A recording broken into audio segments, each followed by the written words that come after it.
is shaped by several factors recognized in our national risk assessment. That is one, cross-border financial flows, regional instability in neighboring jurisdictions, cash-intensive humanitarian operations, and sources and channel delivery mechanisms may warrant enhanced attention. This has been achieved, and Kenya is implementing a risk-based approach where target is strengthened. I wish you fruitful deliberations. Thank you very much and have a lovely day. Thank you very much and have a lovely day. Troubling compliance cap, with only 30% of the active PPOs submitting their statutory report towards the end of June. Ladies and gentlemen, we operate within a demanding global regulatory environment, and I want to repeat that. We are continue to work in close collaboration with other. We are continue to work in close collaboration with other government agencies, development partners such as UNODC agencies, development partners such as UNODC and the Kenya NBO working group agencies will come in. So compliance then. The very back bench, join the tables.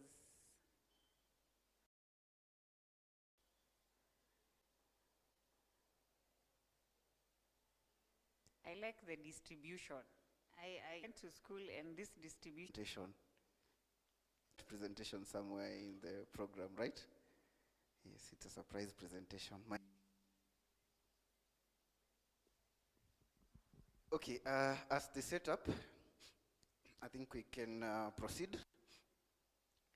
Unfortunately, apparently have to used for that purpose. And then we have the newest registry, that is the trust registry. So that is among the registries we'll be talking about: Movable Property Security Rights Act, and also the Hire Purchase Act, and lastly, the Trustees Perpetual Succession Act. So, and probably you may be aware of these ones. These are the small biasharas that we have out there, which do not need any corporate body. When you start a small printing under the Limited Liability Partnerships Act. We'll not get into those, just giving a fair highlight of the types of entities that we have. And then we have the trusts. It's the list. We have private companies, we have public limited companies, we have unlimited companies. Company limited by guarantee will be subjected through the vetting process. And what is being, are you a person who is affiliated or associated with certain elements? For example, terrorism financing issues. Have you been listed in any of those sanction lists? Mention that a bit later when you look at the actual scores for this type of entity. The element of collection of beneficial ownership information is actually critical. Organization, including deciding where the money goes, which is a critical element. So the beneficial ownership framework, who are directors or members of the company. But in this case, we'll go an extra mile and try to identify the people who may have some kind of influence. Trusts were registered at the Ministry of Lands. I'll mention the processes a bit later. First of all, just allow me to just have a mention. It means you have entrusted a person to run or to manage guard. So if you have a payment service provider, you may be called upon to. A trust deed can also be registered by the Registrar of Documents. Be registered by the Registrar of Documents. Another example, maybe just to bring it closer home. I don't know whether you've heard of a power of attorney. After CS for lands, I don't know whether you've heard of a power of attorney. After CS for lands, akuja apige muhuri na signature mahali kwa document yako. How long do you, in your imagination, how long do you think that will take before the trustees? And then we ask ourselves, what do we do now? And then we ask ourselves, what do we do now? Since I was employed in that organization, I have never seen a typewriter automated process that is going to help us at least serve the clients better. So far, we have about 3,800 trusts better. So far, we have about 3,800 trusts which are incorporated in Kenya. Out of this,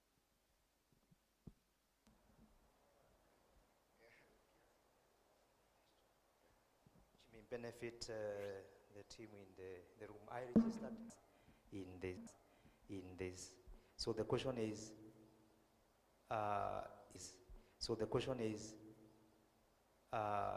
there a cut and paste article of association that every other attorney will give? so you'll start with shipping. Shipping maybe will be your primary object. You'll be saying that this is what I'm setting up the company to actually do. But for your safeguard, you'd add other about where your documents have been presented and the information that is actually in the application. If the application is actually smooth, without any issues, it will sail through. So have a risk, it will sail through. So have a risk assessment on the various types of entities that we have in the country. We were relying on a larger national risk assessment, which had been conducted abused. And once they are abused, you are not able to hold any person accountable. And that is actually what is giving them solace, that we can actually abuse these types of entities. And nobody will get to number. In our case, there were a period of 5 years. Then the next question we're asking ourselves is, has any of them been investigated? Some few representatives from civil society, and that's what actually they were saying. But if you go to the actual data, that was not the case. But their perceptions may have been based on, followed that was private limited companies. Just again, for information purposes, in as much as we have so many safeguards when it comes to private limited, a past of maybe engaging in cases like money laundering, terrorism financing, or are suspected to have been. Most of these challenges, BO was not a requirement, still not a requirement. That is, beneficial ownership information is not collected.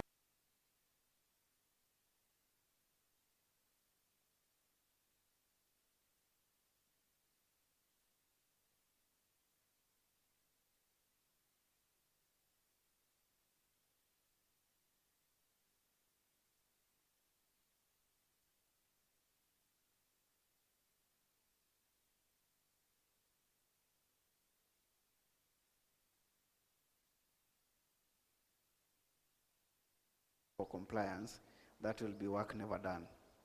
So in short, well, we do so as the organization that I work for, but I want to believe that companies do file company returns.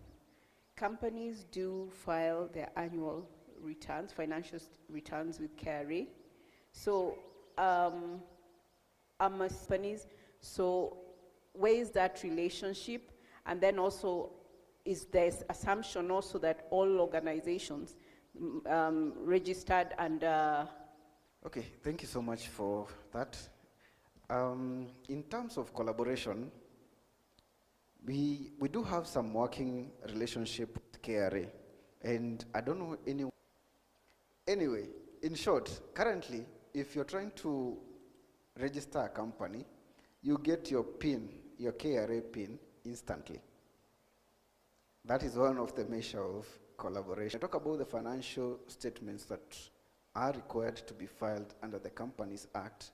They might not necessarily be the kind of information that is required to be filed with KRA. On our financial information with the Registrar of Companies. But again, we realize that there is always that confusion. When someone does the obligation with KRA filed, when you talk about the obligations under the Companies Act. So it's a high-level overview. It is not as detailed as what you'd be supposed to prepare. That report is actually provided for in the Act, which now brings me to the next part of we need to have more conversations with actually a reflection of the financial position of the company. The financial position of the company is reflected by the financial statements, but the annual return is reflective of the position of the company in terms of who are again on companies limited by guaranteeing. You've indicated that they're not allowed to make profit. They're not profit-making entities. Back to running the objectives for which the company has been formed. Thank you. Yes, that is actually accurate by guarantee. And actually, if for those, I know you are actually specialists in that area, when you're preparing financial statements for not-for-profit, there is usually Sindio? Hakuna accountants. I'm not an accountant and I'm aware. They are surplus. They are not profits. Sindio? To mean that they are not, it is not permissible for you to purport to distribute.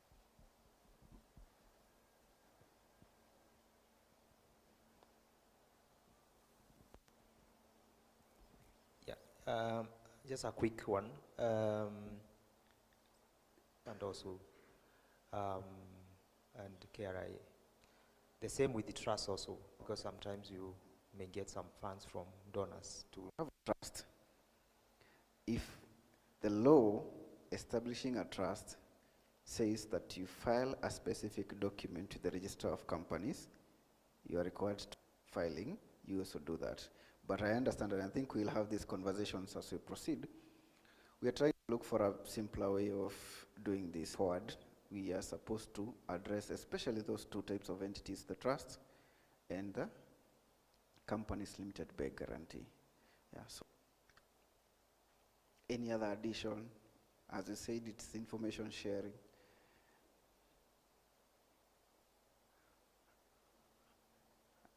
Fast-structured service for a few minutes.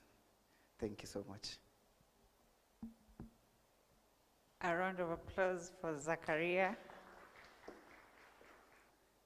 Twende mapema nyumbani.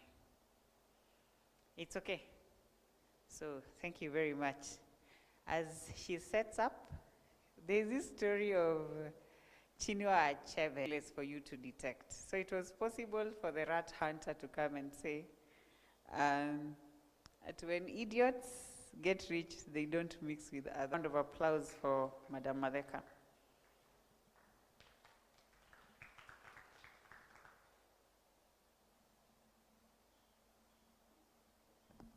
Thank you, Madam Bernard. And 2024. In carrying it out, we didn't want to go through the traditional approach whereby we just do the policy making by ourselves. As I said, the NPO-TF risk assessment was commissioned by the government of Kenya to evaluate the net level and nature of TF risk to money laundering and also terrorism financing. So being part of it, we are able to borrow from it. You find out that the FATF has recommendation on how to fall within the FATF definition of an NPO. So for us in carrying out the risk assessment, we are able to identify that subset of Kenya's NPOs that are FATF NPOs. I know from the presented cases or suspicions of TF abuse. The next one, to identify by which organizations are likely to be at risk of TF abuse, also to identify that they that may be abused for TF in support in order to be able to take proportionate and effective actions to address the risk identified. So in carrying out this of the risk assessment, so its work was to come up with the decision-making process and guide how the process will be made. So the technical group, its work was basically to implement data collection tools included the NPO sector. We conducted an NPO sector survey. We also did official requests and survey on the TF. Yeah. So they were asked several questions to be able to gauge their level of perception of the terrorism financing risk, also to understand the effectiveness of the terrorism financing risk. We found that like a third of the respondents, they rated the risk of terrorism financing in the sector to be high. 60 is high, But individually, when they are asked how they perceive the risk of terrorism financing in their organization, 60 of them self-measures as effective. On analyzing the possible risk factors include what made them vulnerable to the risk of terrorism there in terms of money laundering and terrorism financing. They appreciate also their role in how they can mitigate the risk. So we also found out funding or activities linked to other organizations outside Kenya. They saw that those which didn't have those links, they saw that their counterparts have that risk because they engage with actors outside the country. So they appreciated that they are able to get more risk to terrorism. They are at more risk to terrorism financing that the Financial Reporting Center received. So from the data, we found that there had not been any evidence linking terrorism financing to financing threat in Kenya. So the authorities, they rated the threat of NPO abuse is low or medium low. However, the ratings varied because the law enforcement and specific terrorism remits rated the threat as the lowest. So what they could all confirm with and agree with was that Al-Shabaab is the main threat of terrorism financing. No reported regulatory interventions of an NPO for terrorism financing related activities. And also there were no data or statistics on convictions. So generally, how terrorist entities might abuse NPOs in Kenya. So other abuse of NPOs to raise funds to support terrorist groups and operations. Number two, abuse of NPOs to conceal the movement or distribution of terrorism. According to the FATIV Recommendation 8, there was one subset that required organizations to identify. This definition does not cover all non-profit organizations in Kenya because there exist many different regimes of organizations in Kenya. So the authority through them, so which meets the criteria for a FATIV NPO? Remember, a FATIV NPO is the NPO that is at risk of being vulnerable to be able to go and rationalize them and weigh them one by one and see through a weighing scale, do they follow under the FATIV definition of an NPO? So we started with the domestic international. When you go to the community groups, we found that not all community groups follow under the FATIV definition of an NPO. The companies limited by public trust that engage in fundraising, they meet the definition of an NPO.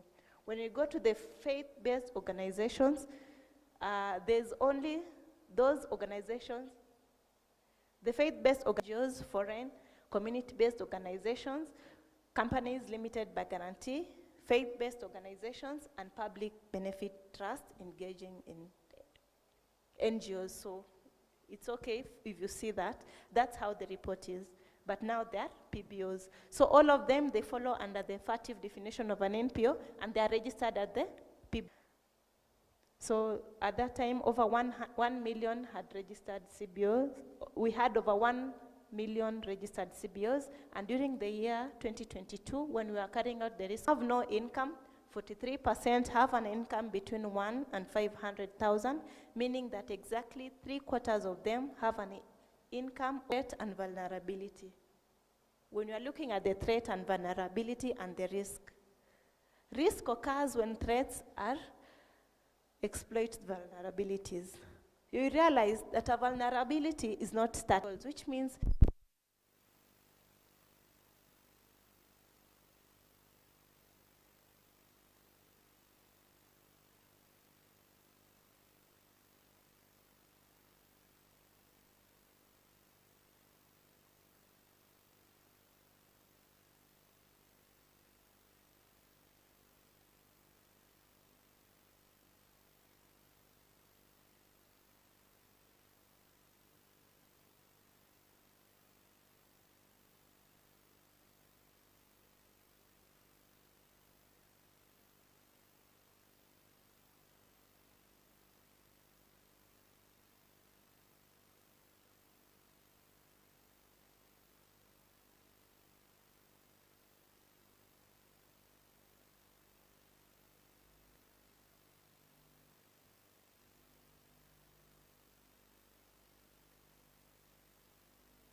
come up with various measures.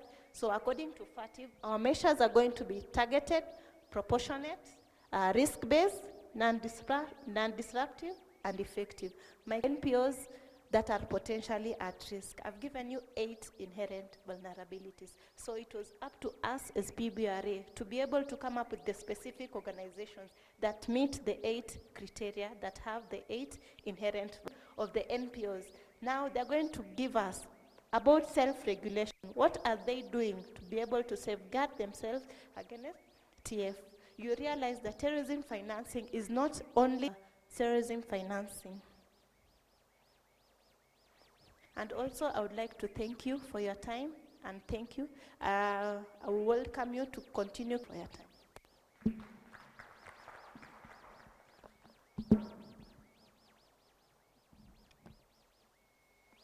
Waomba twende tule chakula cha mchana.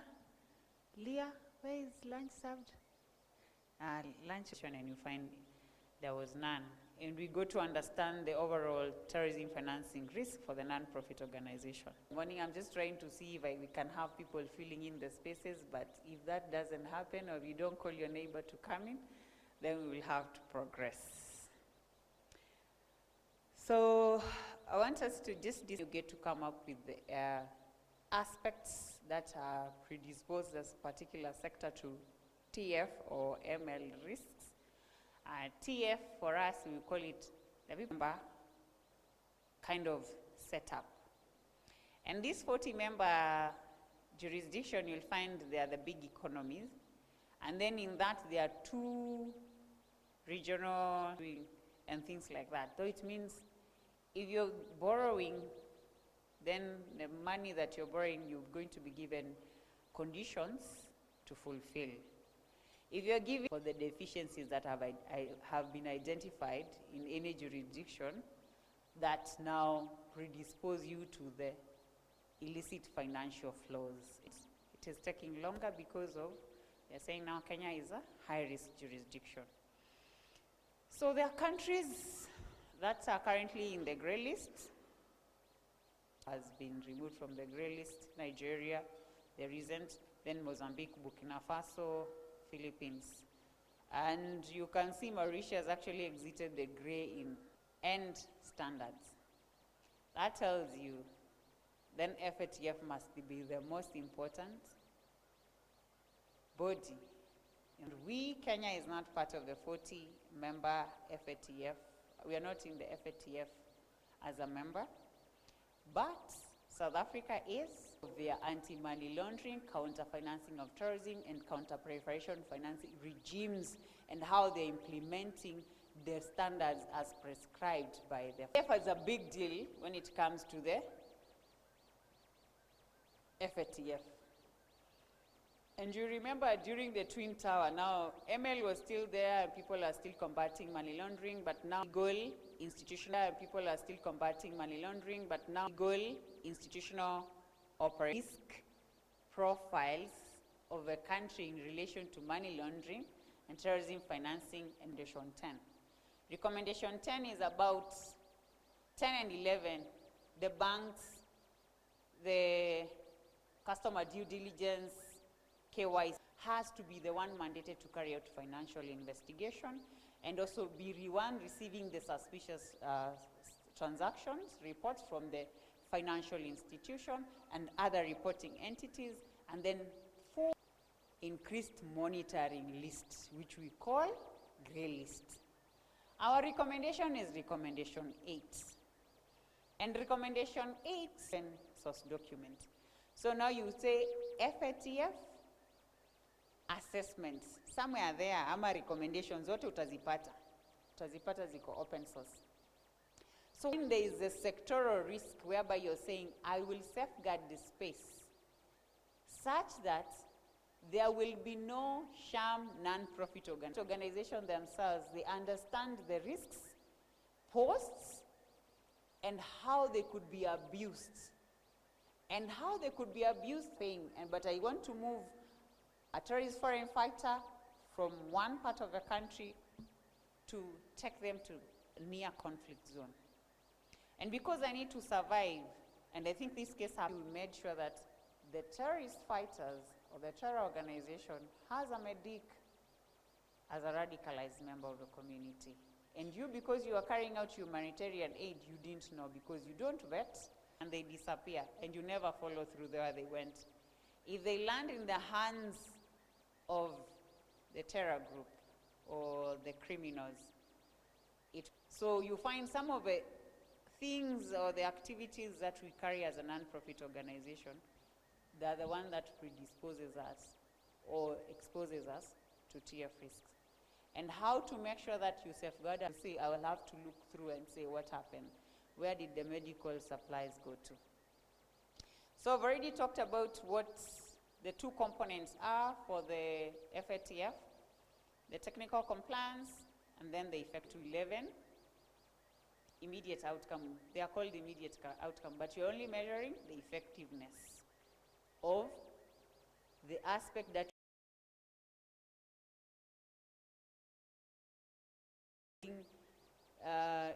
customer due diligence and all that, the statistics are being reported. What are we doing with the statistics when you report them? Yes, there's a structure of reporting the suspicious transactions. The mutual evaluation is a driver for continuous improvement for the AML, CFT, CPF regimes. And you would say there could be gaps, or you're doing so well, and there could be some areas of improvement. Then your FATF regional style bodies now adopts it. And then if there are recommended actions or actions to be taken, then you're given one too many gaps or deficiencies. Now it is now escalated from your FATF regional style body to the international review group. Okay, you're not okay, or you'll be given a work plan for you to implement. So the Kenya Mutual Evaluation Reports, we said the first one was done the year, I think 2020, 2012, thereabout, by the Council of Ministers in September 2022. Then thereafter, we were put on, because we had 105 recommended action, that areas that we needed to resolve. So we were given 1 year timeline to comply with. This one I have discussed, but will not go into the Kenyans MER in terms of how we scored, but it's an open source report and the findings. But I just want to highlight the key findings on the MER, Kenya's MER, and I'll just go to what concerns us. And you were told we had not documented the subsets of non-profit organization that fall under the FATF functional definition. We had not done the risk assessment, really glaring. But as time has gone by, we have really closed into the gaps. And I think the risk vulnerability that Amina shared, we had number 1, 2, 3, and the control measures that you put in place. So if the threat is static, where you're operating, it's near conflict zone. That will not tell you need to move from where you operate. That just tells you need to. So the mutual evaluation is just a diagram just to show how Kenya has moved.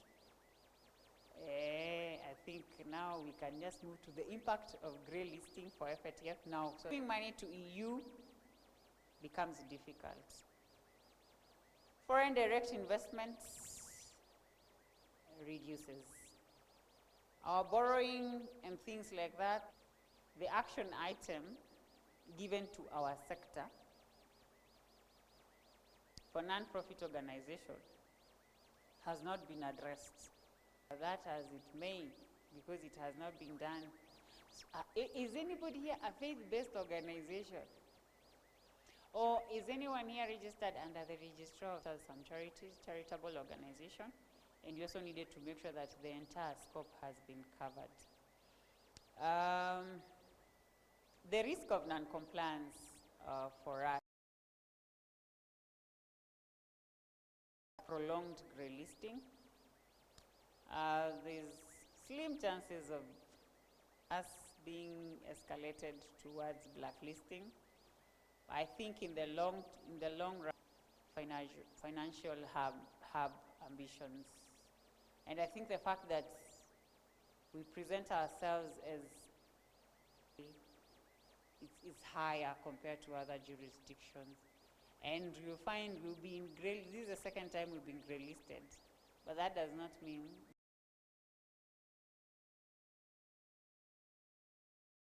hatutasema tumezoea hiyo. So I'll just allow us to ask questions before we go to the national risk assessment. And I just want us to just yes on ML, but if ML questions come, we still have experts in the room to deal with the matters ML. Hata kama watasema ni legal personal, legal arrangements, they'll still sort us out. Kuleta more details is still welcome.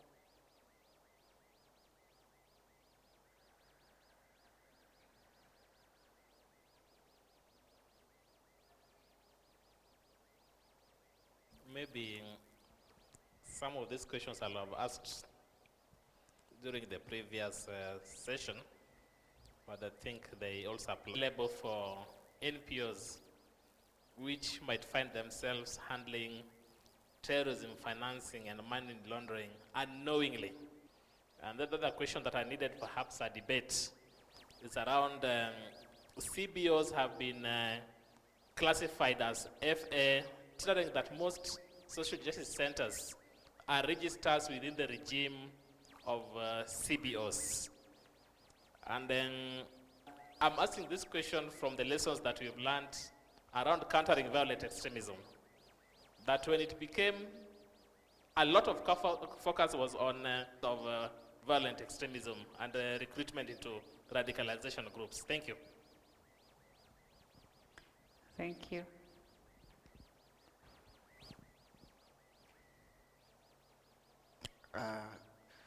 Well, okay, it might be a little bit difficult for you to immediately, but if you have those alerts and you know that you didn't expect any funding of any sort or any account at any point, I think it is important to immediately raise an issue with the bank or alert the bank that you have received something which you are not expecting. Your door, you can actually confirm that you had raised an inquiry with the bank to trace the origin of those funds or to tell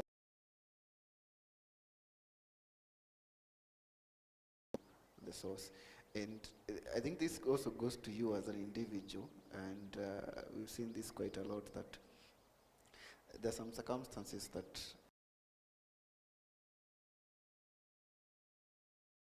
expect someone sends some money, and then shortly thereafter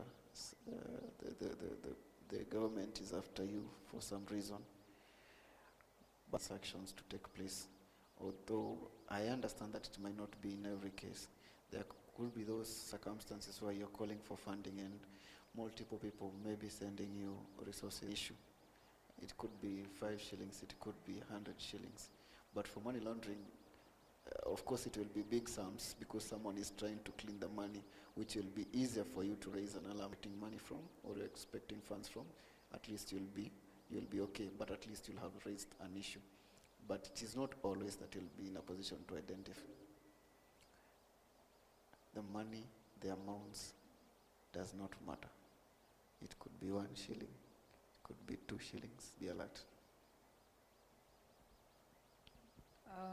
The second question on the CBOs, we said CB and all disbursing funds for public good. So you find social justice centers, they will be anchored somewhere. There will be not the one not under FATF definition. Because as much as they are getting their tithe and everything else, whatever they will be doing, either they will register another vehicle, a different vehicle from the primary place of the implementation of programs for charity work for social justice center at the particular time we were doing the risk assessment. So that's why they were not included in terms of, we are concentrating mostly in the hot zones, the where near or conflict zone, because the risk there is higher, and you're so dynamic. We are in Nairobi. The other week we were in Nakuru. We were in Kisumu. And yes, we are telling them things that they will not understand, or they think that our risk is still low, but it means the risk from, should I use Mumias? Because Mumias look like real. Let me use my village. Oldonyo Sabuk, and they have disappeared. Now, umesikia the last time walikuwa wanakuambia wana. So that you raise alarm, unasema, my cousin has moved to high risk jurisdiction. Could be chances that amekuwa radicalized or something like that. But you find the program is actually okay.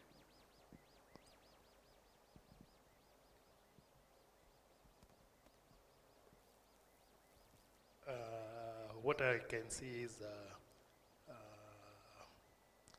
matters radicalization we have been engaged with the communities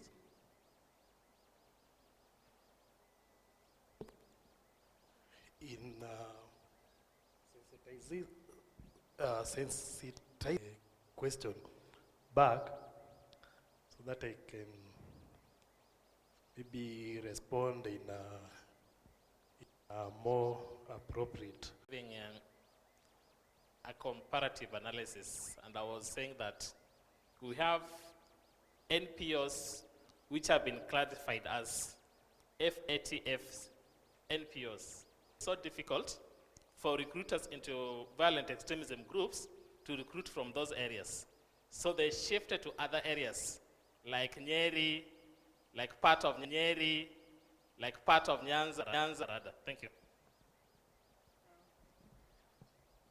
I think FRC are in a better position to respond on that.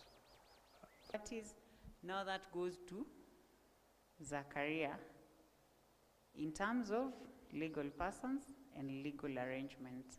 Societies itakuwa hapo, au wengine wa mutual benefit, either human trafficking, whatever it is, call it, name it. Now, I've gotten proceeds. I've gotten some economy. For me to be in a position to afford luxury, that is when money laundering happens. When I want to conceal proceeds of crime as legitimately, not travel with $1 million. So that is where money laundering, that is how money laundering happens. And we'll discuss, maybe Zachary will chime in into the different types of money laundering, the trade-based and the other money laundering, and the different techniques. So when the investigations are investigated, the objective of money laundering is to conceal the source of your proceeds. So that's how ML comes in. So when now we bring the proceeds, and I want to bring it into the formal economy for me to be in a position to say it is legally acquired money, and I want to go into my account to a person to nab you. The person to raise a red flag or to raise a suspicious report will be the bank. Before you bring the money to the bank, I don't care, I know you will not move proceeds of crime. And that's the time now we start the investigation to say, how did you acquire this amount of money? So at any given point, and if it is a TF issue, then the anti-terror police unit will come in. The first thing is to identify. Then the next thing is now to invest. What we do best as a non-profit organization, because we are not law enforcement, ours is to make sure that we sensitize the sector for it to be ways for you to be in a position to say that you will be in a position to detect it early, disrupt it early, and with the sharing of information, we'll be able to in a position to cooperate, and within the sector will have minimized, they have done their risk assessment. So the risk assessments, we just want to understand, remember we said we have to understand the risk and context. And the 40 recommend what are the terrorism financing risks before you even drop it down to the sectoral. And we did our first national risk assessment in 2021. It's an open, for sure. Ilikuwa recommendation 3. Recommendation 3 nilisema it's about what? Those who are in class and they wrote with a pen, not a pencil, because pencil can erase. So tutajua tu kwenye huko. Then after the national risk assessment, now we developed the national strategy. Now to be in a position to implement the initiative, authorities and issues that relate to them have been well articulated, and strategies have been laid down on how to reduce the risk. Finds the threats for ML and vulnerability rated as medium high. Remember we said, and we're saying the trend is still increasing. The national TF risk, we actually revised it. You will find our risk initially, remember I told you we did a risk, the vulnerability being easy to exploit, then the ultimate risk is medium high, so we are saying is high. For non-profit organization, and also the fact that, like you have said, there's high likelihood also of people coming to recruit and radicalize our people in the interior, or you're far from the conflict zone. It does not make you immune. And I remember the outgoing FATF president, but you as a practitioners, you as a NPO, you as a non-profit organization, you as a CSOs, you have to get it right all the time. You have to be a step ahead of a non-profit organization being used for TF. But that means the risk could be low, but then it means you just have to be alert. Because we will not look like the rat which ate the diamond, who will smell manifesting itself. There's a first step, which is the placement. That is the introduction of illegal money to the financial system. Remember I said you're concealing, that's how it happens. And the second level is now when you do the layering. It's the disguising the trail through complex transactions. And I think if you watch this, I will use my accountant, I'll use any other professional to layer it, disguising it. That would be level 2. And then the other one is now when to just pick the dirty money from the commingled money. That is the dirty money that has been there. So that's how ML or money laundering presents itself. The first, and which amount of money came from the legit activities. And you're just saying the sector is predisposed to TF risk because, first of all, it is cash intensive, point something. So you're just saying 20% of our economy is cash-based. And I think there was an argument we had. If we can follow crypto, my friend there, na yeye atapea huko akishanunua vitu za uongo. So tracing money when it is a cash-based economy becomes a bit difficult. But for formal economy, the site of the payment gateway, it's a bit easier for you to bring back the 7. They said, kama pesa imeingia nitatumia. So you don't do your due diligence, and even you yourself, you don't trust yourself and you don't even know where them.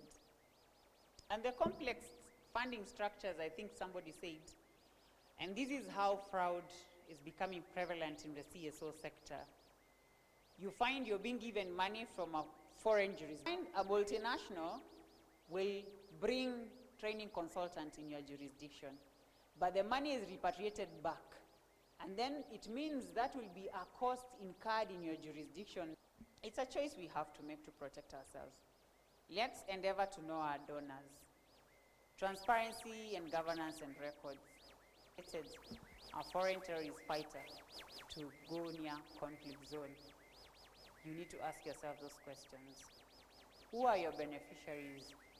You're giving cash to people. You're giving food to people, name. And the other thing is the training in capacity building of your teams, of your people in terms of the CSO. And I was saying, raise red flags and bring issues so as the planning, the movement of money is actually distorted. And then also there are TF activities. It just, now we've said for ML, there is a placement, there is this, there is that, there is integration. It's not linear. It's actually, you will never pick once. You just have to be vigilant and talk about it, vet your officers, have your control, know where your money is going, know who your donor is, and things like that. So technically, ADF, we also have lone wolves, we have OLA and OLF, and also haikubaliki, because at the end of the day now, you don't know what these activities will escalate to in the near future. There's illegal taxation, individual donation, and then there's the other issue. They could equally have revenue from legitimate businesses into legitimate business. And that is where the nexus for TF now comes in with ML.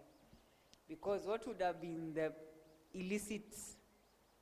initial illicit source, it would have been nexus between terrorism financing and money laundering, because now TF becomes a predicate offense for ML at that particular time.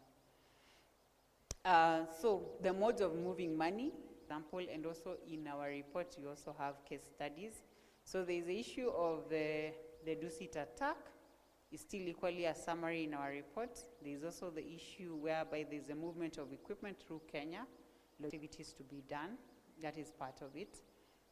And how they utilize money like any other organization. You pay allowances, you train, you recruit, acquire weapon, communication tech. That is ISOM, ADF, DRC, ordinary businesses, robbery, kidnappings, et al., and then Mozambique, and I think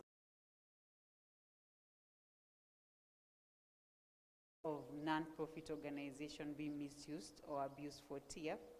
And you'll find, because it's a network, they will be receiving funds from the excesses from ISOM. And then there is the issue of individual intent for the use of the money. Same story, the modes of movement of money is mobile money, hawala, and virtual assets. And for us as non-profit organization, it's in those frontiers. So if it is a raising of money, the payment of protection fee as a non-profit organization, how do you reach to the destination or to the target group, either to recruit or otherwise? And then the storage, now that is where the nexus comes in for TF and ML to make sure that they move the money to do legitimate business for us to invest in. But the moment you get that, because there will be, as the number approaches infinity of one, if you have the right tools, save for it being complex and expensive, being in the web, it's a bit expensive. But I think with the right tools, we will be in a position, you see, if the criminal is one step ahead of you, you really have to, but that we can have that conversation at a later date. Ukodus it. And the report is available on the FRC website. You can interrogate it. The case studies are there as well. You can just go and interrogate it.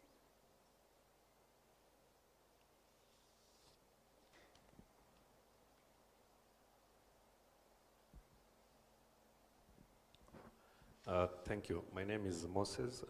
Have you also sensitized banks on the same?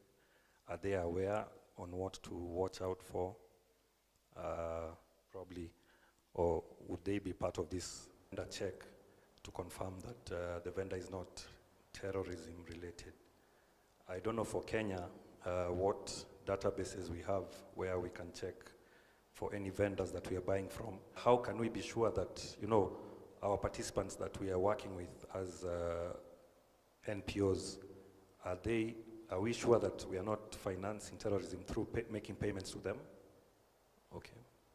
To make sure they vet. And remember, there's a recommendation, I say 10, 11. Customer due diligence.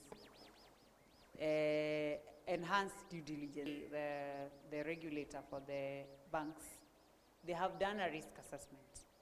And now you've categorized each bank, if you're high risk, medium risk, or low risk in terms of officers and the risk assessment. And they are supposed to carry out supervision. The regulator is supposed to carry out supervision. And it's not only the banks, even the non-bank Kenya Bankers Association and 2 of tier 1 banks present. And then they could just share the intricacies, but and they have compliance requirements for all the banks to report. In the cash-based under our mattresses, that is not in the banks. And that is what predisposes the nation to high risk and threats for TF. But for sure, they were the first jurisdiction to be really affected by terror attack and the Twin Towers. You will find they will be having their domestic lists. Give them a list, hata kama ni easy participation list, your name will go prior. And out of that, if you're a person, and I know there has been an NGO or twice from Middle East that has been on that list. And that's why the sector now it's on high risk. The domestic list. So there is a list of the domestic listed list to be Security Council resolution for anyone who's been designated. So if you've been designated today, so your name leaves New York, it comes to MFA, and it's a list, or if we choose to apply any other jurisdiction domestic listing, or our domestic listing, or the United Nations another day. But yes, US will have their domestic list and the UN list, and our list is on the FRC list, but we will want to make sure that it's commingled with the other question. Yes? I'll just add to what he has asked. Ask you, one, whether there is database like we do for the vendors. Number 2, is I don't know whether it is accessible to civilians, so it's only accessible to the law enforcement. Any law enforcement agency that knows whether Interpol database can be accessed, the agencies that you're not supposed to trade with. But remember, all this time we are saying we're not supposed to have measures that disrupt. Please, at the back of our head, it's not supposed to be disruptive. It's not supposed to limit